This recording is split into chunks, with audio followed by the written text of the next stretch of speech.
नमस्कार मित्रांनो, सध्या बिग बॉस मराठीच्या घरामध्ये फायनलिस्ट सदस्यांचे एव्ही त्यांच्या जर्नीज किंवा मग त्यांचा प्रवास दाखवला जातोय.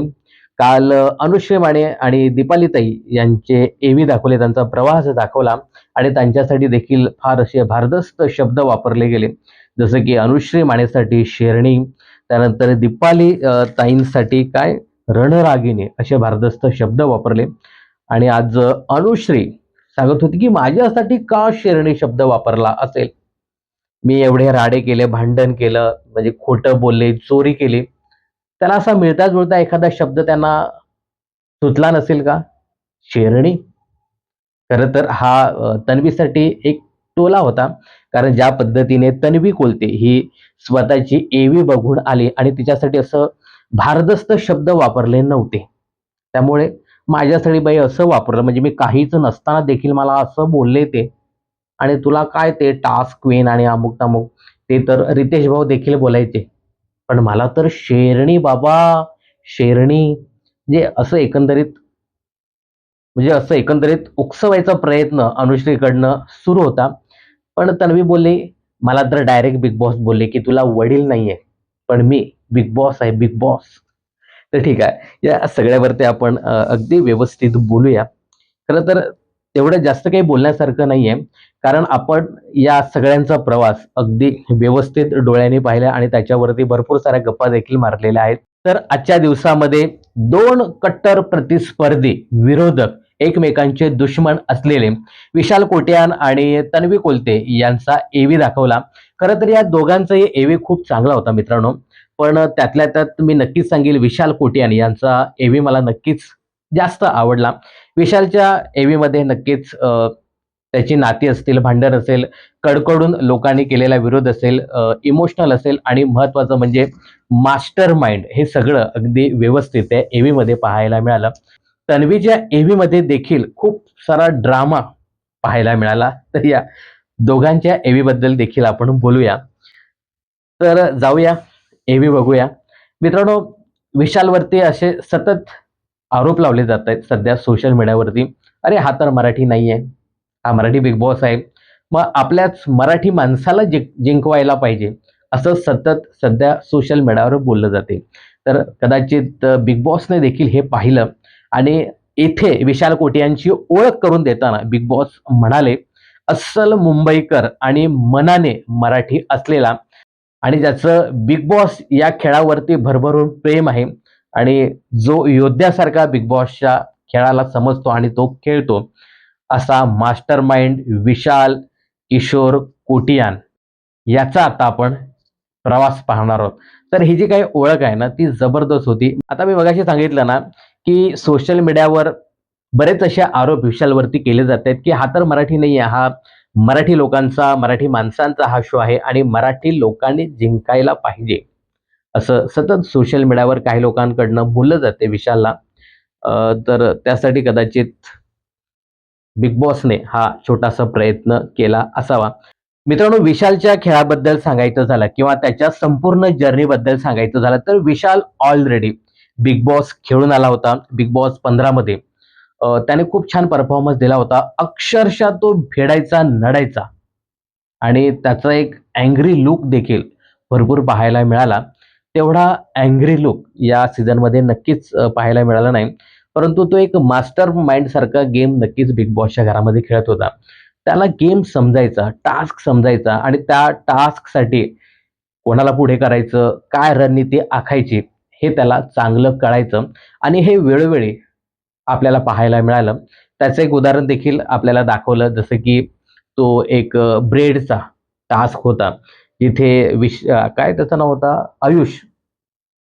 बरोबर तो काय विचार करेल आणि त्याच्या विरुद्धच विशाल हा खेळताना दिसत होता. तर त्याला टास्क बरोबर समजायचे आणि समोरच्याच्या मनात काय सुरू असेल, हे विशालला चांगलंच कळत होतं आणि त्यामुळेच तो कदाचित या खेळावरती थोडंफार राज्य करताना दिसत होता.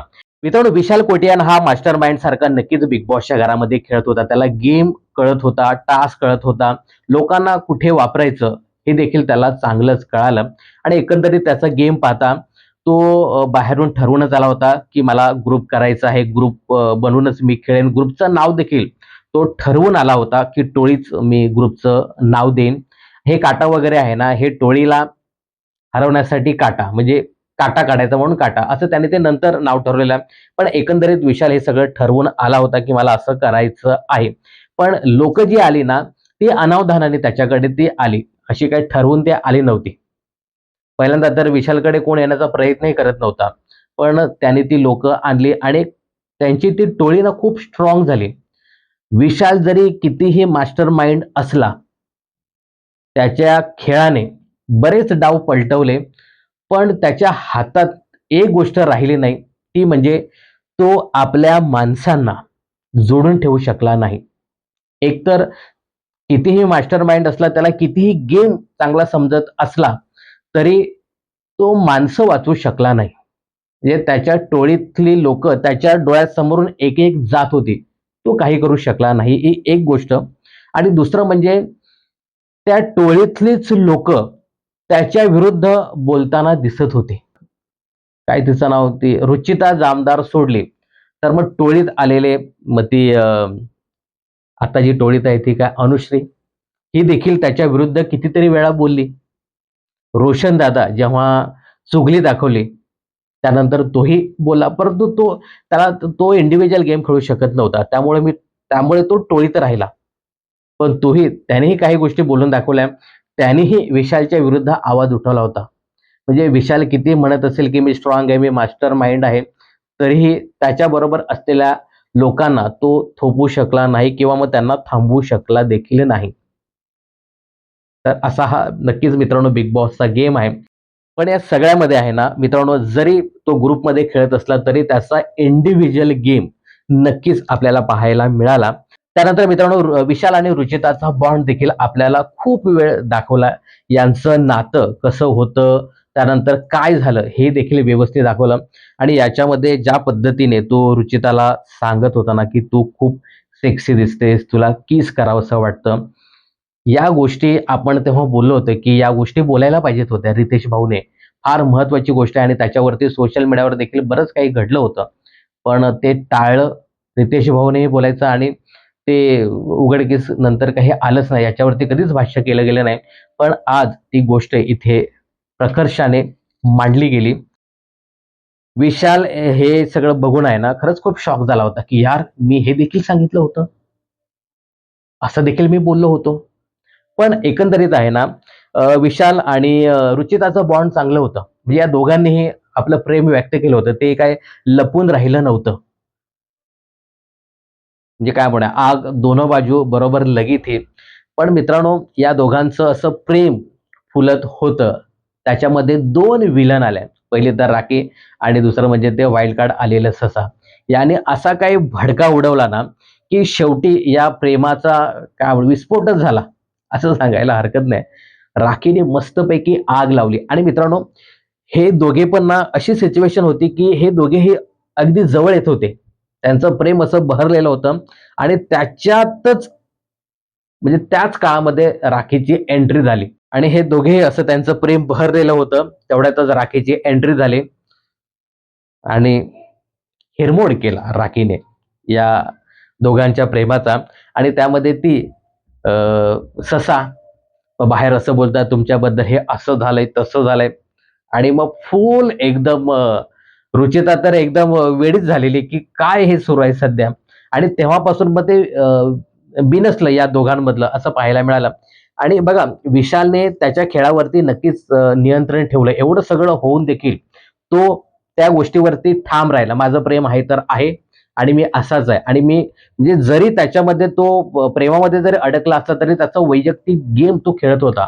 पण रुचिताला या दोन्ही गोष्टीची सांगड घालता आली नाही. ती त्या प्रेमामध्ये एवढी बुडाली ना, की ती गेम विसरून गेली होती शेवटी तर अशी परिस्थिती झाली होती. आणि रुचिताचं सांगायचं झालं ना, तर ती थोडंसं डोक्याने खेळली असती ना, तर नक्कीच पुढेपर्यंत ती गेली असती. पण तो सतत राग-राग, चिड हे तिला कुठेतरी नडलं आणि मग ती घराबाहेर गेली आणि मास्टर माइंड असलेला विशाल कोट्यान हा पुढेपर्यंत गेला आणि याच्यामध्ये आपल्याला एक आवर्जून दाखवलं ना, की तो छोटूला खूप टार्गेट करायचा. डे 1 पासून तो टार्गेट होता. छोटू काय त्याचं नाव? प्रभू शेळके. म्हणजे ते पहिल्या दिवशी उचलून काय घेतलं, तर अगदी शेवटच्या दिवसापर्यंत म्हणजे अक्षरशः तो जाईपर्यंत त्याला नॉमिनेट करत होता. म्हणजे विशालने शपथच घेतलेली, की अगदी शेवटच्या क्षणापर्यंत मी तुला नॉमिनेट करेन आणि भाई तो नॉमिनेटच करत होता आणि कदाचित विशालने नॉमिनेट केलं त्यामुळेच प्रभू घराबाहेर गेला. तर एक त्यांचं ते काय ती एक खुन्नस आपल्याला पाहायला मिळाली. दुसरी खुन्नस विशालची पाहायला मिळाली, ती म्हणजे दीपाली आणि विशाल यांची जबरदस्त प्रत्येक वेळी या दोघांची ठशन पाहायला मिळाली. तर म्हणजे आत्ता विशाल आणि ते यांचं भांडण आपल्याला हे हे काही आठवडे पाहायला मिळाले. पण जेव्हापासून टोळी सोडली दीपाली ताईने, म्हणजे ती टोळीमध्ये जाण्याचा तिथे बसण्याचा प्रयत्न करत होती. टोळी जेव्हापासून सोडली ना, तेव्हा विशालच्या रडारवरती दीपाली होती. मग तिची तुलना असो सेल्स गर्ल्सची किंवा बऱ्याच गोष्टी विशाल हा दीपालीबद्दल बोलाय आणि यांचं जे काही आहे ना भांडण ते उघड-उघड पाहायला मिळालं. पण विशाल आणि तन्वीचं जे काही भांडण होतं, जो काही वाद होता ना, तो म्हणजे अगदी टोकाला गेला. म्हणजे या दोघांची जी काही दुश्मनी आहे ना, ती जबरदस्त दुश्मनी पाहायला मिळाली. म्हणजे विशालकडून देखील 100% या दुश्मनीसाठी होते आणि तिकडे तन्वी कोलते हिच्याकडनं देखील 100% आणि जबरदस्त म्हणजे दुश्मनी करावी ना, तर अशी करावी यार. भारी एकदम त्यांची दुश्मनी पाहायला मिळाली आणि ती दुश्मनी आत्ताच्या घडीला देखील नक्कीच पुढेपर्यंत चालत आली. दुसरं विशालचं आणि राकेशचं भांडण देखील आपल्याला या बिग बॉसच्या घरामध्ये पाहायला मिळालं. खरं तर यांचं भांडण हे आताच नाहीये. मी वेळोवेळी सांगत आलोय, की हिंदी बिग बॉसपासून यांचं भांडण आपल्याला पाहायला मिळालं. पण जेव्हा हे मराठीमध्ये आले, त्यावेळी मग एकमेकांना पाहून शॉक झाले, की यार हा कसा काय? तो सांगत असेल, की हा कसा काय? आणि मला ना कधी-कधी असा डाऊट येतोय, की राकेश बापट मध्यंतरी सांगत होता ना, की यार मला या लोकांनी आणलं, जबरदस्ती आणलं. मला यायचं नव्हतं.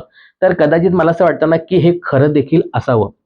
कारण या दोघांची दुश्मनी, राकेश आणि विशालची दुश्मनी बिग बॉसच्या मेकर्सने ऑलरेडी बिग बॉस हिंदीमध्ये पाहिली होती. त्यामुळे यांना एकत्र यामध्ये आणायला पाहिजे. तर काहीतरी मसाला आपल्याला पाहायला मिळेल. विशालने कदाचित होकार दिला असेल या कार्यक्रमाला. पण राकेश नसेल सांगत, की नाही मी हिंदी करून आलोय, मग मी मराठीमध्ये का येऊ? असं काहीतरी त्याचं सुरू असेल. पण मला असं वाटतं, की याला आणलं असेल जबरदस्ती, की यांच्यामधून काहीतरी आपल्याला मिळेल आणि तसं अगदी शेवटी-शेवटी देखील बिग बॉसला मिळालं. पण मित्रांनो, हा जो काही प्रसंग आपल्याला आज विशालच्या एव्हीमध्ये पाहायला मिळाला, तेव्हा जेव्हा बिग बॉस सांगत होते ना, की तुम्हाला शिक्षा म्हणून आता काहीतरी देणार आहोत. त्यावेळी विशालच्या चेहऱ्यावरची जी भीती होती ना, ती म्हणजे प्रचंड होती. त्याला असं वाटतं, की मी ज्या पद्धतीने चाल करून गेलोय, तर इथे बिग बॉसची जी शिक्षा आहे, ती म्हणजे थेट घराबाहेर. पण विशालला शिक्षा काय दिली, तर तुम्ही टास्क खेळू शकत नाही. तुम्ही पूर्ण सीझनभर नॉमिनेट असणार आहे. तुमच्याकडनं कॅप्टन्सीचं ते तिकीट टू फिनाले नाही. तर विशाल पटकन असा झाला आणि त्यांनी कदाचित देवाचे आभार देखील मानले असतील, की चला मला घराबाहेर काढलं नाही. त्यानंतर ते जे एक आहे ना तिकीट टू फिनालेचं, तर मित्रांनो म्हणजे ठीक आहे त्याला तुम्ही शिक्षा दिली, तो चाल करून गेला होता. पण मला ना ते फार असं लागलं होतं, की जेव्हा तो तिकीट टू फिनाले टास्क खेळू शकत नाही, परंतु तो जो दरवाजासमोर बॅनर आहे, तो फक्त असं डोळ्यांनी बघायला गेला होता, की यार मी खेळू तर शकत नाही, पण मला तो पाहू दे. पण तो जेव्हा त्या बॅनरच्या समोर गेला आणि बिग बॉसने धाडकन दरवाजा लावला. ते थोडंसं खूप वाईट वाटलं. मित्रांनो खरं सांगायचं झालं ना, तर विशालची जी जर्नी होती ना, त्याच्यामध्ये खरंच खूप होतं. म्हणजे चढ-उतार त्याचे पूर्ण जर्नीमधले पाहायला मिळाले. झालेले वाद-विवाद पाहायला मिळाले आणि बऱ्याच लोकांशी त्याचे वाद झाले, ते आपल्याला पाहायला मिळालं. त्यानंतर त्यांचं नातं दाखवलं. टोळी टीम कशा पद्धतीने बनली, कशा पद्धतीने तुटली आणि तो कसा एकटाच राहिला किंवा मग 2 सदस्य राहिले. हे अगदी व्यवस्थित पाहायला मिळालं. तो बऱ्याच ठिकाणी झालेला इमोशनल तेही पाहायला मिळालं. त्यानंतर त्याचा मास्टर माइंड गेम हे सगळं अगदी व्यवस्थित पाहायला मिळालं आणि एकंदरीत खूप छान पद्धतीची जर्नी विशाल कोटे यांची पाहायला मिळाली. मला तरी त्याची जर्नी आवडली. तुम्हाला आवडली का? हे कमेंट्स करून नक्की सांगा. त्यानंतर मित्रांनो ही एव्ही पाहून विशाल कोटियान हा घरामध्ये गेल्यानंतर अनुश्री विचारते, "काय रे काय दाखवलं का? आमचं भांडण वगैरे तुम्हाला दाखवलं का? आम्ही जे काही बोलत होतो ते दाखवलं का?" "हां, ठीक आहे. तेवढं काही दाखवलं नाही." असं म्हणून ते टाळण्याचा प्रयत्न करत होता. पण नंतर तो बोलला की ठीक आहे, हे तर होणारच आहे, लोक पाठीमागून बोलतातच आणि मी देखील पाठीमागून बोलतो. तर एवढी त्याला ना नक्कीच मित्रांनो खेळाची समज आहे. दुसरा कोणी असताना तर अरे तू पण माझ्या पाठी एवढा बोललेला, तू माझ्या पाठी एवढा बोललेला, असा सहज तो बोलून गेला असता. पण विशालला पण माहिती आहे की मी देखील बऱ्याचशा लोकांच्या पाठी बोलतो आणि हे गेममध्ये चालतं. तर असा हा विशाल कोट्यान आहे. त्यानंतर येऊया आपण तन्वीच्या एव्हीकडे. तन्वीला ना डायरेक्ट वरती स्टेजवरती दाखवलं. कारण तन्वीच्या ज्या चप्पल होत्या ना, ते हीलच्या भरपूर मोठ्या अशा जाड चप्पल्स होत्या. तर तिला ते चालता येत नव्हतं. तर मला असं वाटतं, की डायरेक्ट कुठेतरी तन्वीला उचलून तिथपर्यंत आणून ठेवलं असावं. म्हणून तिची जी जर्नी आहे ना, तिथूनच आपल्याला पाहायला मिळाली. तर इथे बिग बॉस सांगतात, "तन्वी खोलते सबको खोलते." तन्वीचं एक स्वप्न होतं, की तिला सिनेमाच्या पोस्टरमध्ये झळकायचं होतं. पण ती झळकली थेट ब्लॉकबस्टर सिनेमात हिरोईन म्हणून. पहिल्यांदा तन्वीला किचन क्वीन असा टॅग देण्यात आला. गरम-गरम जेवण ती बनवून वाढत होती. मित्रांनो, जेव्हा हे बिग बॉसचं पर्व सुरू झालं ना, पहिले तुम्ही 1-2 आठवडे बघा, प्रत्येक बाईला त्या किचनच्या इथे जायचं होतं आणि जेवण बनवायचं होतं. प्रत्येकाला असं वाटायचं, की किचन ही अशी एक गोष्ट आहे, की तिथेच बऱ्याच गोष्टी घडतात आणि ते दाखवलं जातं आणि तिथूनच काही लोकं विजेती होतात. हे प्रत्येकाने असं ठरवून ठेवलं होतं आणि तसाच प्रयत्न या बायका सगळ्या करताना दिसत होत्या आणि त्या किचनवरनं फार राडे पाहायला मिळाले. मग ती तन्वी असेल, दीपालीताई असेल, रुचिता असेल, ती सोनाली मागून-मागून सोनाली राऊत मागून-मागून टोंट मारायची आणि अजून देखील बायका तिथे त्या वावरत असायच्या. त्यांना माहिती आहे किचनमध्येच फुटेज मिळतं आणि आत्ता हल्ली-हल्ली ही तन्वी कोलते जास्त जात नव्हती. पण तेव्हा तर तन्वी कोलते तिथेच असायची. किचनमध्येच. मीच जेवण बनवणार हे माझंच आहे. इकडे तन्वी कोलते सांगायचे किचन माझं आहे. तिकडे दीपालीताई सांगायचे की किचन माझं आहे. तर या किचनवरनं जबरदस्त राडे फार पूर्वी नवीन-नवीन पाहायला मिळाले. तर किचन क्वीन म्हणून देखील इथे बिग बॉसने तिचा उल्लेख केला. त्यानंतर सोशल मीडियावर ट्रेंडिंगला म्हणे तुम्ही असता. असाही बिग बॉसने उल्लेख केला आणि सोशल मीडियाची स्टार किंवा सोशल मीडिया क्वीन देखील तिला असा किताब देण्यात आला आणि मित्रांनो एक मानावं लागेल. तन्वीची ही गोष्ट आहे ना, मित्रांनो सलग 50 दिवस ती नॉमिनेट झाली नव्हती आणि मित्रांनो खरं सांगतो तुम्हाला मी यार, तन्वी खूप स्ट्राँग गेम बिग बॉसच्या घरामध्ये खेळत होती आणि अशा पद्धतीने खेळत होती ना, की तिला कोणी नॉमिनेट करूच शकत नाही. ही गोष्ट मानायलाच पाहिजे. स्ट्राँग गेम ती खेळली आणि म्हणजे लोकांकडे मुद्देच नव्हते किंवा त्या निकषामध्ये ती बसतच नव्हती. एवढा स्ट्राँग गेम ती नक्कीच खेळत होती. तर त्यासाठी यार खरंच क्लॅपिंग तिच्यासाठी. नक्की खूप स्ट्राँग गेम ती खेळली. त्यानंतर ती 2 वेळा कॅप्टन देखील झाली. हा रेकॉर्ड देखील आहे या सीझनचा, की आजपर्यंत 2 कॅप्टन कोणी असं झालेलं नाहीये. त्यानंतर मित्रांनो तिकीट टू फिनाले हा टास्क देखील खूप छान खेळली. तन्वीच्या नक्की चांगल्या गोष्टी आहेत ना, त्या म्हणजे ती टास्क खूप छान पद्धतीने खेळत होती. दुसरं म्हणजे दोघांचं भांडण झालं. की फुटेज घेण्यासाठी तन्वी अगोदर जायची. तर फुटेज क्वीन देखील हा टॅग देखील बिग बॉसने द्यायला पाहिजेत होता आणि त्यानंतर ती खरंच मित्रांनो नॉमिनेट झाली नाही. 50 आठवडे. तर हे खरंच तिचं यार कौतुक करायला पाहिजे. त्यानंतर अशा प्रकारचे रेकॉर्ड तिने केले होते. त्यामुळे record queen, task queen, kitchen queen आणि काय बिग बॉसची क्वीन असे मोठे-मोठे टॅग तिला देण्यात आले होते आणि त्यानंतर तिचा ब्लॉकबस्टर प्रवास आपल्याला दाखवला. मित्रांनो या ब्लॉकबस्टर प्रवासामध्ये पहिल्यांदा तर ती आहे ना खरंच टंटा क्वीन आपल्याला पाहायला मिळाली. ज्या पद्धतीने ती सूर लावायची ना अक्षरशः म्हणजे इरिटेट वाटायचं. म्हणजे तो एक तुम्ही काळ आठवा. पहिले, दुसरे, तिसरे आठवडे याच्यामध्ये अक्षरशः ती धावून जायची आणि अशा पद्धतीने बोलायची ना अक्षरशः कानावरती हात ठेवायला पाहिजेत. एवढ्या पद्धतीने बोलायची. तिचं आणि त्या दीपालीताईचं भांडण बघा, तिचं आणि रुचिताचं भांडण बघा, तिचं आणि विशालचं भांडण बघा, तिचं आणि सोनालीचं भांडण बघा. म्हणजे अक्षरशः विशालवरती ती चाल करून गेलेली होती आणि आता तन्वी बोलते सांगते, की धक्काबुक्की करणारे, भांडण करणारे घरातच राहिले. तुम्ही देखील मॅडम तेच करत होतात पूर्वी बिग बॉसच्या घरामध्ये. तुम्हाला सतत भाऊने सांगून आत्ता तुम्ही टाळ्यावरती आलात. आता माहिती नाही तुम्ही मुखवटा लावलाय, की तुमची ही रिअल पर्सनॅलिटी आहे. आणि इथे एक सागर दादाच्या कॉमेडीचा मुद्दा काढला. की तुम्ही कॉमेडीत नेता, कॉमेडी करता आणि त्याच्यावरनं बरंच काही भांडण पाहायला मिळालं आणि त्यानंतर सॉरी, सॉरी करताना दिसत होते, की सॉरी आणि नंतर भाऊने हे देखील म्हणजे त्या एव्हीमध्ये हे देखील आपल्याला पाहायला मिळालं, की तुम्ही सॉरी बोललात सागरदादाला.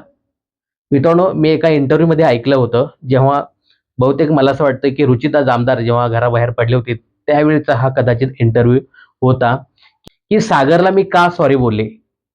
तर मला बोलतो जान्हवी किल्लेकर व्हायचं नव्हतं. जान्हवीने देखील आपल्या पॅडी दादाला खूप बोलली होती, त्याची लायकी काढली होती, त्याचं करिअर काढलं होतं. तसाच प्रयत्न इथे तन्वी कुलतेने सागरचं प्रोफेशन किंवा कॉमेडी काढून करण्याचा प्रयत्न केला होता आणि तर तेव्हा अशी ती शिगेला होती भांडणामध्ये तन्वी कुलते. पण बोलतो मला हे तिने बोलून दाखवलं होतं, की मला जान्हवी किल्लेकर व्हायचं नाही, म्हणून मी सागरदादाची माफी मागते. असं रुचितानेच बहुतेक मला आता आठवत नाही कोणाचा इंटरव्ह्यू मध्ये मी ऐकलं होतं. पण हे अंडरलाईन केलं होतं, की मला जान्हवी किल्लेकर व्हायचं नाही, म्हणून मी सागरदादाची माफी मागते, असं तेव्हा ती बोलली होती. मित्रांनो, एक मानावं लागेल, सागर आणि तन्वी कुलतेचं बॉन्ड खूप छान होतं. म्हणजे ते फार कमी बोलले, परंतु जेव्हा-जेव्हा बोलले ना, त्यांचं बॉन्ड नक्कीच चांगलं पाहायला मिळालं. तन्वीचं आणि आपला छोटू यांचं बॉन्ड खूप छान होतं. चांगलं होतं ते. त्याने एक छान बहीण-भावाचं नातं मेंटेन केलं होतं. तन्वीचं आणि दीपालीचं एवढं नाही, परंतु तन्वी आणि राकेशचं एक बॉन्ड खूप छान होतं. तर तन्वीने या गोष्टी खूप चांगल्या पद्धतीने हँडल केल्या आणि त्या शेवटपर्यंत जपल्या. तर त्यासाठी तन्वीला त्याचं क्रेडिट द्यायलाच पाहिजे. तर या काही गोष्टी नक्कीच तन्वीने खूप चांगल्या केल्या. एकतर ती टास्क खूप छान पद्धतीने खेळत होती. मुद्दे खूप छान मांडत होती. आपला मुद्दा ती कुठेच पडू देत नव्हती. तर या गोष्टीचं नक्कीच तन्वीचं कौतुक करायला पाहिजेत होतं आणि काही नाती जी तिने केली, ती शेवटपर्यंत नेली. पण तू माझी काय म्हणूयात ताई असलीस तरी माझी बहीण नाहीस तू. हे मात्र तिने शेवटपर्यंत लावून धरलं. तू माझी बहीण आहे, पण तू माझी मैत्रीण आहेस. आणि याच्यामध्ये मी मगाशी सांगितलं ना, की तन्वीने जी काही दुश्मनी केली विशाल बरोबर ती अगदी शेवटपर्यंत ती ठेवली दुश्मनी. पण याच्यामध्ये या तन्वीच्या आणि त्या दीपालीताई यांच्या एवीमध्ये एक गोष्ट मिसिंग होती. ती म्हणजे या लोकांच्या चुगल्याच दाखवल्या नाही. टाटा ग्रुपच्या चुगल्याच दाखवल्या नाही. ना त्या दीपालीला दाखवल्या, ना या लोकांना. यांच्यामध्ये पण देखील बरेच वाद झाले. परंतु या लोकांमध्ये चुगल्या यांच्या चुगल्याच दाखवल्या नाही. बघा इकडे त्या टोळीवाल्यांच्या चुगल्याच चुगल्या दाखवल्या. म्हणजे ती अ, अनुश्री किती चुगल्या करायची, विशाल किती चुगल्या करायचा किंवा मग तो रोशन दादा यांची भांडणं त्या चुगल्यांमुळे झाली. तर ते देखील त्यांना ते दाखवलं. परंतु यांच्या आतापर्यंत बिग बॉसने चुगल्याच दाखवल्या नाही. तर असा हा तन्वीचा प्रवास होता. एकंदरीत तन्वीची एवी देखील खूप छान बनवली होती. इमोशन, ड्रामा, त्यानंतर धुरंधर सगळं काही या एव्हीमध्ये आपल्याला पाहायला मिळालं. पण मला नक्कीच थोडीशी विशालची जर्नी आवडली. अ, त्यानंतर तन्वी कुलतेची जर्नी संपल्यानंतर ती बाहेर आली आणि बाहेर आल्यानंतर अनुश्री विचारताना दिसते, "काय गं, कसा काय एव्ही होता?" तर ती काही जास्त बोलली, "हां, हूं, हूं, हूं" करून आतमध्ये गेली. "दादा, तुला काय-काय सांगू मी? मला असं टास्क क्वीन, अमुक क्वीन, तमुक क्वीन, तुझं माझं बॉन्ड किती छान." अरे ती पण तुला काहीतरी बोलत होती अनुश्री. मग अनुश्रीने बघितलं, यार हिला थोडंसं दुःख झालंय. हिला असे काही भारदस्त आमच्यासारखे शब्द वापरलेले नाहीत शेरनी-बिरणी. मग हिची थोडीशी आपण काढूया जरा.